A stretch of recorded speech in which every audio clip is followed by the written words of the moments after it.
back with more Christopher Nolan. This time it's for, I think, a double feature. I saw Prestige today in the morning, and I guess at the end of the day I'm going to try to watch what I consider the greatest movie of all time. Easily one of my favorite movies of all time, but also could be considered the greatest movie of all time, The Dark Knight. But anyways, movie we're talking about is The Prestige.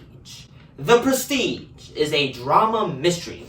After an accident happens, two magicians split their ways and goes to a head-to-head to compete against each other to create what they consider the greatest illusion.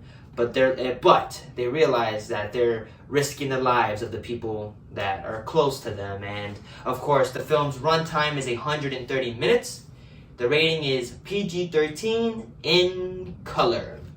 The film is written and directed by Christopher Nolan, known for the movies Memento, Following, and Batman Begins.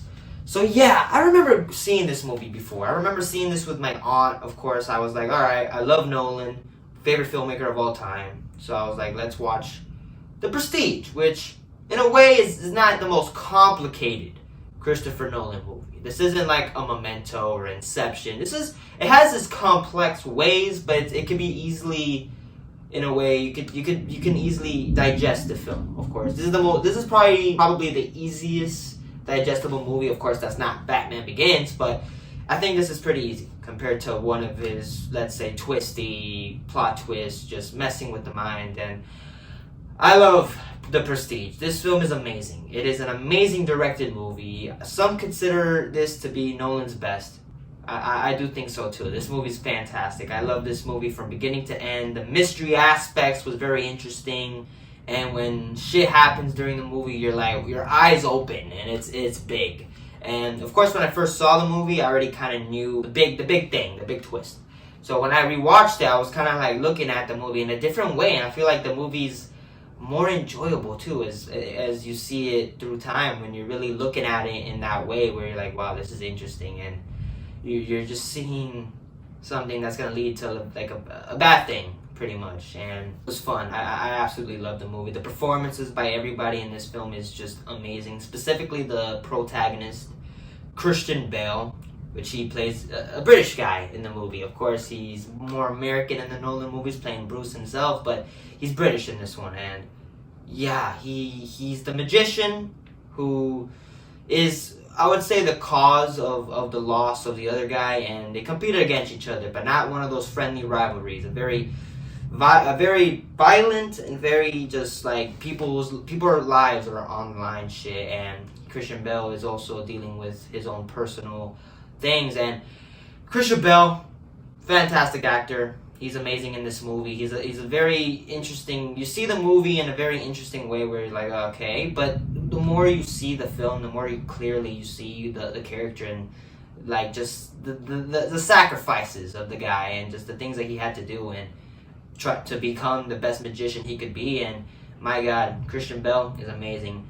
But I think one of my favorite performances has to be probably Hugh Jackman as the rivalry, the guy who, his wife sadly dies in a tragic accident, which he believes Christian Bale is the cause of. So he goes to mess with his career and also tries to compete with each other and try to one-up each other and to be the best magician and to create something that has never been seen before. And Hugh Jackman is amazing. And just in other performances that he does where you're like, wow, Hugh Jackman did work for this picture as well. But he's amazing in this movie. His performance is amazing, and he really killed it in this film. He was a damn good performance by Hugh Jackman. And you also got Michael Caine, a usual in the Nolan movies, who is pretty much the guy who helps Hugh Jackman do the shows, helps him with the instrumentals of the tricks, and even with, like, for magicians, is also trying to create different ways to like mess with the viewer's viewpoint. And Michael Caine helps him in that. And Michael Caine is good in this movie. He's a great actor. Again, I think he's up there of being one of the best British actors, and he's fantastic in this movie. His performance is really good, especially towards like him trying to tell Hugh, like, hey, you're stepping out of the line, like you're doing too much, lives are on the line. And I think Michael Caine's did a fantastic job. You also got Scarlett Johansson is in this film. She's the girl who pretty much is sent to spy on Christian Bale and gets a little love affair. And yeah, Scarlett Johansson's good in the movie. She plays a Brit, and yeah, I like Scarlett Johansson. She's good in the movie. But you also got David Bowie playing Nikola Tesla. Of course, the creator of different things, creator of electricity, and of course, the now known for the name for just cars, and Nikola Tesla. David Bowie's great in this movie. Like, David Bowie, of course, being, of course, David Bowie, the biggest pop star in the 80s, but his performance and his acting skills, specifically as Nikola Tesla, is amazing. I think he did a fantastic job portraying this real-life character in a fictional story in a way, but I think he did a fantastic job playing Nikola Tesla.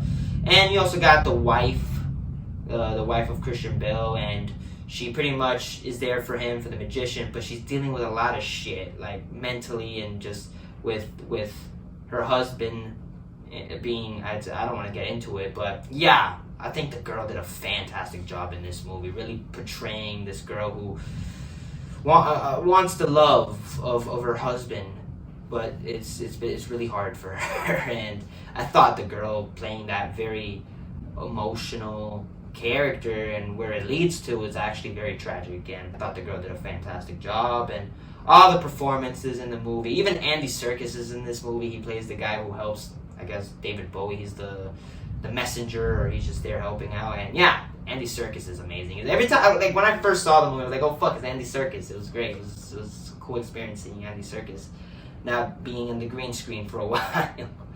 And yeah, the performances are great. Direction by Nolan is just amazing. This is a beautiful looking movie, beautiful directed film. And it takes what a magician does and adds it to the storytelling pretty much with the movie, and the writing too. Like the writing for the film, it's like the 3 rules of being a magician. You show them what they want, but you do something extraordinary, and then of course you do the prestige. And yeah, I thought, and it's kind of how they do the story of the film. So I love how Christopher Nolan added that to the movie. And this is probably one of the greatest movies that involve magic or magicians in general of shit. I think this movie's amazing. I thought that the writing is great. Chemistry, everybody works super well together. I think the cast does wonders. The cinematography for the movie is amazing. This is a well-shot film, well-made looking, good-looking film, and just the shot and everything, it just looks fantastic. The music score by, of course, this is his last score. The guy who, I think, did just 3 of his movies. He did Following, Memento, and I think he did Insomnia as well. So he did most of the music score for his earlier films. The only one he didn't do was Batman Begins. But other than that, that's about it. Yeah, this is his last score, and it's a damn good score. I think the music score for this film is great, and yeah, I really thought this movie's amazing. It's one of Nolan's best.